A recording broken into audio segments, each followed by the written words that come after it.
What's going on, guys? Sam Adams here, and welcome to a brand new episode of Caffeinate today for March the 18th of 2019. My name is Samuel Adams, and welcome to today's show. Of course, for those that are brand new to the program, this is a daily gaming news podcast where I bring you the hottest gaming news from around the industry, and I pack it up in one tight, neat little package for you to enjoy in your travels during your preparation of dinner, sipping a cup of coffee, as I tend to do during the show. Whatever you might be doing, it's a fantastic way to get the news that you care about. Now, with that being said, what are we going to be talking about today? The Division 2, of course, has launched. It's out there in the wild. People are really enjoying it. I've seen a lot of positive press going around regarding the Division 2, but physical launch sales are just 20% of the first game's sales. So we'll talk more about that, what that means, why that's happening, stuff along those lines. And of course, it is the UK statistics, so we will talk more about that as well.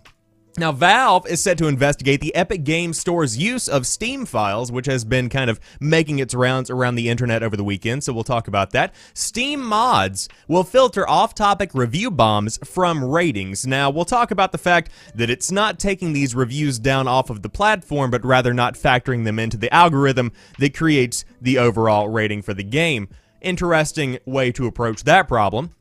You can now buy games straight from a developer's Discord server thanks to some new updates. The Simpsons had an esports episode last night. Now, we'll talk about this in the past tense or whatever you want to call it because, of course, the show did debut last night, so you can check out last night's episode of The Simpsons, which is filled with esports where Bart becomes a champion. But before we talk about that, we'll talk about the free pizza skin that they gave away in Halo 5, and that's pretty much the lineup for the day.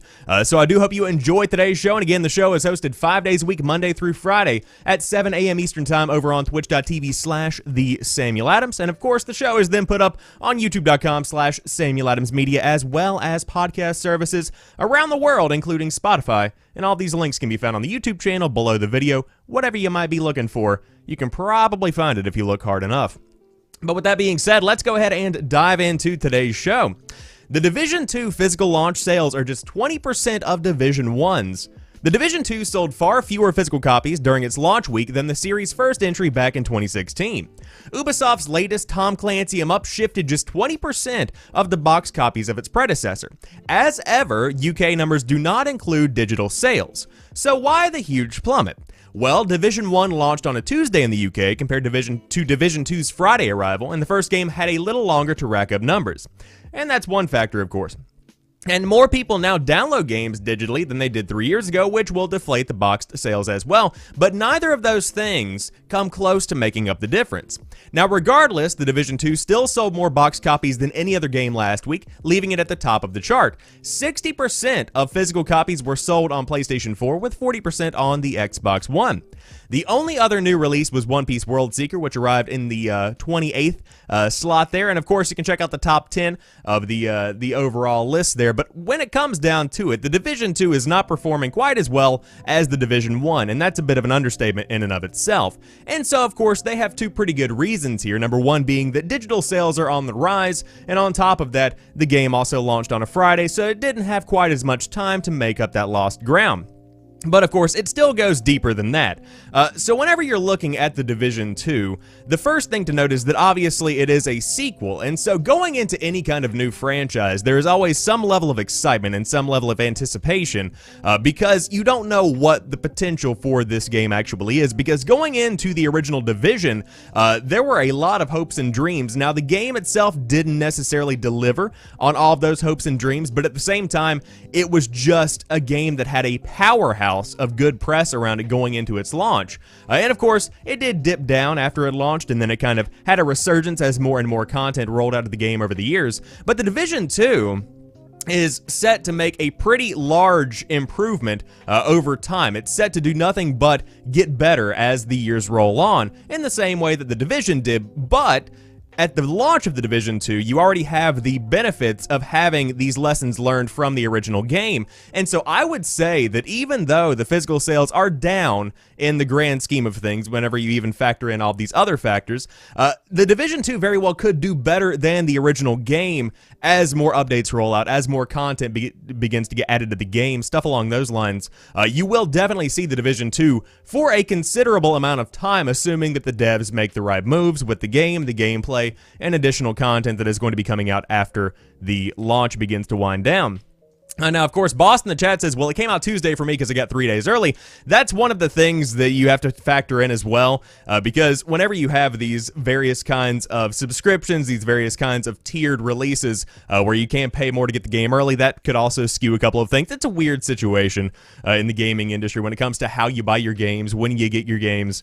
Something that should, without a doubt, be simplified, in my opinion. But with that being said, it seems like many people are enjoying The Division 2. I personally have not had the chance to dive into it. I've been busy with other things, etc., etc. But at the same time, if you did want to dive in, I have heard nothing but good things about The Division 2, its gameplay, its story. Seems like a pretty solid one for Ubisoft. So hey, it's out right now on the PS4, Xbox One, and PC, and if you want to buy those physical copies, it looks like there are plenty of them out there, because they're only 20% of the sales of The Division 1. Now let's talk about Epic Games Store's use of Steam files, and Valve being a little bit peeved at that, as the kids say. Looks like things might be getting even more tense between Valve and Epic storefronts. After the controversial incident where Epic Games secured a deal that made Metro Exodus a PC exclusive for its store months after it had been available on Steam, a new kerfuffle has arisen between the two giants. Pause. The use of kerfuffle here is something that I truly appreciate and admire, because there are very few places in which you can fit that word in any kind of news or feature article, but this individual did it. Keen-eyed Reddit users noticed that the Epic launcher was accessing Steam-related files apparently without users' permission. The most noteworthy point in the post is that Epic is making an encrypted copy of localconfig.vdf. According to Eurogamer, Epic says that the launcher only imports your Steam friends list with the permission you give the company after you sign the EULA, or the End User License Agreement, for your account. But that's done little to ease users' concerns, given that the VDF contains data relating to the games they own and saved login tokens. In other words, your passwords and things are out there somewhere because of Epic Games. Epic has since commented on the matter, saying that users are correct and that Epic should only be importing Steam Friends List users after deliberately choosing that option. CEO Tim Sweeney has gone on to say that the company is working to fix the issue. You guys are right that we ought to only access the localconfig.vdf file after the user chooses to import Steam Friends. The current implementation is a remnant left over from our rush to implement social features in the early days of Fortnite. It's actually my fault for pushing the launcher team to support it super quickly and then identifying that we had to change it. Since this issue came to the forefront, we are going to fix it. In a statement made to the website Bleeping Computer, Valve said it was planning on investigating Epic's use of that file. We are looking into what information the Epic launcher collects from Steam. This is private user data stored on the user's home machine and is not intended to be used by other programs or uploaded to any third-party service. It's unclear what this ultimately means for the relationship between the two storefronts, given their short yet shaky history, but it is an interesting chapter of a much bigger story nonetheless. And I would agree with that wholeheartedly. It's a very interesting little ripple that we have going on right here. So when it comes down to it, should Epic be able to access these files on your computer? Absolutely not. I mean, these are pretty confidential files that hold very valuable information that many people that are looking to illegally get access to accounts, maybe do some kind of malicious technology things, you know what I'm saying? Getting in there, doing the little typing thing, doing the hacker man. Anyways, you can't just be throwing these files and this data around. So with that being said, I hope that it all gets sorted out. It does seem to be one of those things where, as Tim Sweeney said, in the early days of Fortnite, things were moving so quickly and so many things had to pretty much take effect immediately that I'm sure that this is not the only little small iota of information or, mistake that was overlooked. I think this is probably one of many that will continue to rear its head over the next few years as Epic continues to grow, as Fortnite continues to evolve, and as the Epic Games Store really begins to come into its own. Because I think we've all seen the giant list of features that's going to be coming to that storefront over the course of the next 6 months, 12 months, whatever you want to call it, and it looks very impressive. Like, that is going to be a big contender. I'm not saying it's a Steam killer, I'm saying that it's doing fairly well in what it does in fact do. So with that being said, we will see how Epic continues to evolve as time goes on and as Valve begins to investigate what Epic is actually doing. Interesting little standoff between those two companies. But let's talk about something else right now, because the Epic Games Store is beginning to create a brand new style of a review system, which essentially targets review bombing and makes it kind of impossible or very difficult to do that. But apparently Valve is doing something similar. Steam mods will filter off-topic review bombs from ratings, but the reviews will stay up on its site. And of course, this is coming to us from Engadget. One of the issues with relying on user reviews to rate content is the possibility that some of those reviews may not be written in entirely good faith. Recently, Rotten Tomatoes took new steps to manage the impact of fake reviews submitted for Captain Marvel, while Netflix responded to several instances of review bombing by removing written reviews from its service entirely. Over the years, Steam has taken a few different steps to deal with the issue, but now its latest response is a combination of automated scanning and human moderation teams. In a blog post, it explained the plan. We're going to identify off-topic review bombs and remove them from the review score. In practice, what it has is a tool that monitors reviews in real time to detect anomalous activity that suggests something is happening. It alerts a team of moderators who can then look through the reviews, who will investigate, and if they do find that there is a spate of off-topic reviews, then they'll alert the developer and remove those reviews from the way the game score is calculated, although the reviews themselves will stay up. Interestingly, gamers can opt out of the filtered scores in case they prefer the results calculated with bomb activity included. Other details mentioned explained that the complaints about issues like DRM could be considered off topic, and that while it is an automated tool, has been trained on all of the store's previous reviews, it will not apply this approach to existing scores and reviews. So in a sense, only things going forward. The last time we heard about significant changes on Steam to fight bombing and spam came in 2017, but the team says this is not the only adjustment that is coming. So what you've got here is a very interesting take on how to combat review bombs. Now, of course, for those that don't know what review bombing actually is, essentially, if a company makes some kind of false statement, let's say, for instance, the Metro Exodus situation that we had, where they did end up pulling it down from Steam at least for a year, which is going to end whenever the game's first anniversary comes around. So they pulled it down from Steam and they made it an Epic Games Store exclusive on PC. That led to a good swath of review bombs, essentially, even though the majority are still positive, as my last check did prove. But with that being said, it's situations like that where the company makes a choice and then they review bomb a game because that's where they feel it's going to impact the company in the long run. So that's pretty much what this entire idea is. To be able to take those little angorous messages out of the factor and to be able to have a genuine score for a game based on the gameplay itself is something that is incredibly invaluable to people that are looking for some kind of new game, looking for a game to add to their wish list, whatever it might be. To know the quality of a game by looking at its review score. That is exactly what you should be able to do in today's day and age, but unfortunately, that's not the case. Now, of course, I don't think you should remove them entirely from the site because, as Boss says in the chat, the bomb reviews can be pretty entertaining, but with that being said, not something that I feel should be filtered into the overall rating for a game.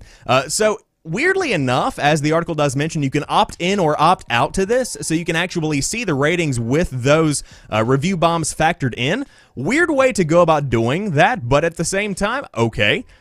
I mean, it's their platform, so I suppose you can do with it as you will, but at the same time, I cannot wait to see this kind of thing begin to really be combated in a way that is effective, because we really do need to get a crackdown on this. There is nothing worse than having a game that's lost because of the choice of a developer, whatever that choice may be. Because a game is a game, whatever you want to call it. That was a weird way to say that. A game is, in and of itself, a separate package, a separate item, and then the developer is another separate package, separate item. To group them together, I feel like many games would get lost in the mix up there.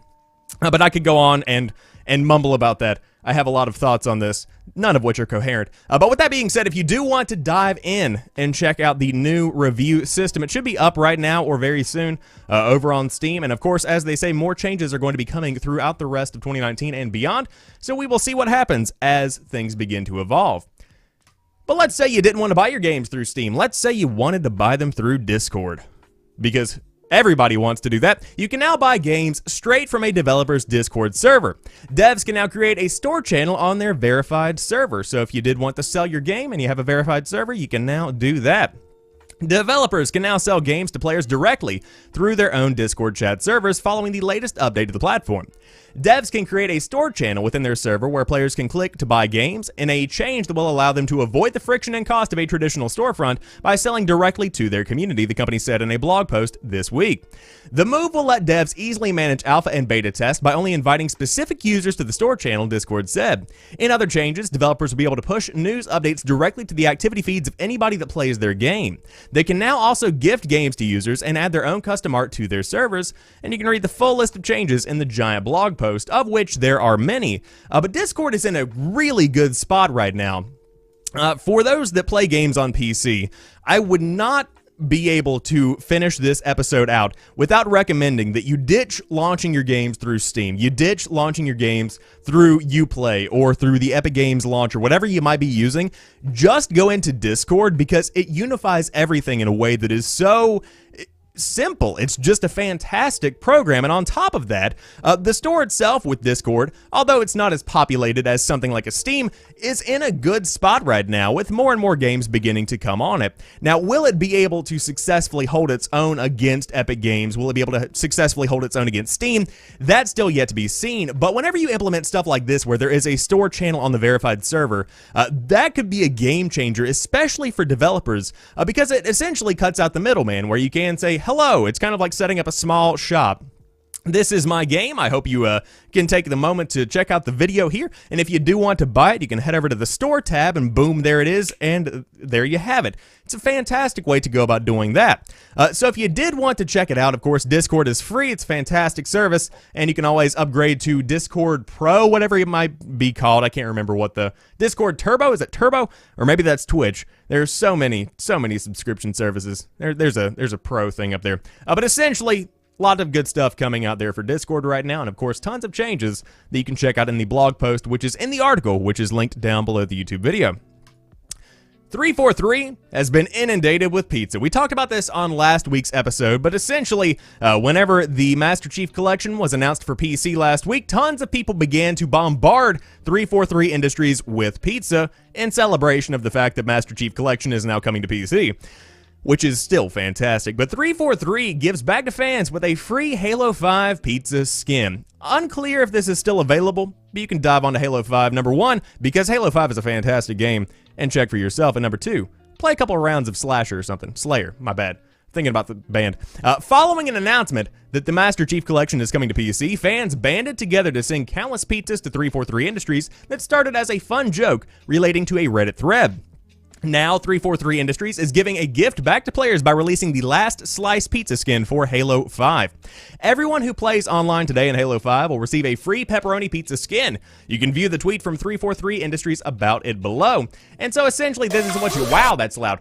Dang. Apologize to the headphone users. But essentially, that's what it looks like. You've got pizza skin on the assault rifle right there. But thank you for the outpouring of excitement over the news that Halo the Master Chief Collection is coming to PC. As a token of gratitude, we'd like to offer you a hot slice of pepperoni within Halo 5. Jump online today and pick up your complimentary last slice skin. And so, of course, you can check out the Master Chief Collection on Xbox One now, again coming to PC pretty soon. And on top of that, again, Halo 5, I believe it's included with Xbox Game Pass. It's such a good shooter. Frustrating. I will say it's pretty frustrating, but at the same time, a genuinely good shooter. So if you did want that pizza skin, which I must admit looks pretty solid and also pretty tasty, you can check it out right now in game. But let's talk about last night's episode of The Simpsons. Now, number one, a lot of people are like, hey, The Simpsons is dead and it should have been gone years ago. Unfortunately, I agree, but with that being said, last night's episode had an interesting paying an homage to esports. The Simpsons is going to / had an esports episode. Bart Simpson is entering the world of esports in an upcoming episode of The Simpsons. In the episode titled E My Sports, Bart becomes addicted to an online game called Conflict of Enemies. The fake game seems to be a parody of popular esports games like League of Legends and Dota 2. Simpsons producer Al Jean, tweeted a preview of the episode revealing the name of the game and how it will look in the episode. And of course, there it is, pretty much a direct copy of what looks to be an esports tournament with League. It very much so is just League of Legends. Conflict of Enemies, it seems to be the case. According to tweets from esports consultant Rod Breslau, I always mess up his last name, but it's Rod at Slasher. The Simpsons staff worked with Riot Games to make sure they presented an accurate representation of video games in the episode.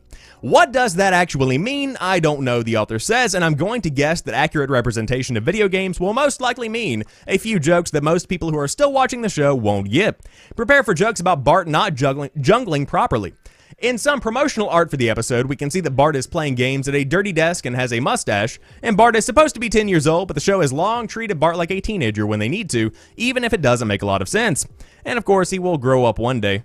Hopefully. But the episode aired yesterday, and you can check it out right now. Did not have a chance to watch it, but I will admit that at the end of the day, it's cool to see that they are beginning to grow and evolve. And I think the most interesting take on this, or the most interesting aspect of this, is that they actually contacted the guys over at Riot to maintain some kind of semblance of video game culture, because so many times when anybody's talking about esports, when anybody is talking about anything along those lines where it is a gaming-centric focus, you begin to kind of get off-centered, and you seem out of touch. And I think that's a big risk that people take whenever they create media, create entertainment surrounding the gaming industry, is that it's so constantly evolving that even if something is updated as of 2017, it could be completely and totally outdated as of 2019. And so you really have to stay up on everything that's going on, and to be able to contact industry insiders and say, hey, are we representing League? Are we representing esports appropriately? That's a fantastic little way to go ahead and do that. So I will probably be checking out this episode at some point. Again, I'm not a big, huge, epic Simpsons fan guy. I'm not like the comic book nerd in the show where I'm sitting there watching stuff all day. But with that being said, if you did want to dive in and check out last night's episode of The Simpsons, it did include an esports focus. Looks like Bart's using a Razer Tournament V2, whatever. Nah. Anyways, I hope you guys enjoyed today's episode of Caffeinate. If you did, be sure to drop me a like down below if you are watching the YouTube video. And of course, if you are hanging out live in the chat, I appreciate you being here. And of course, the show is hosted 5 days a week, Monday through Friday at 7 a.m. Eastern Time over on twitch.tv/TheSamuelAdams if you did want to check it out. But until tomorrow, you guys have a fantastic rest of the day. I will talk to you soon, and peace.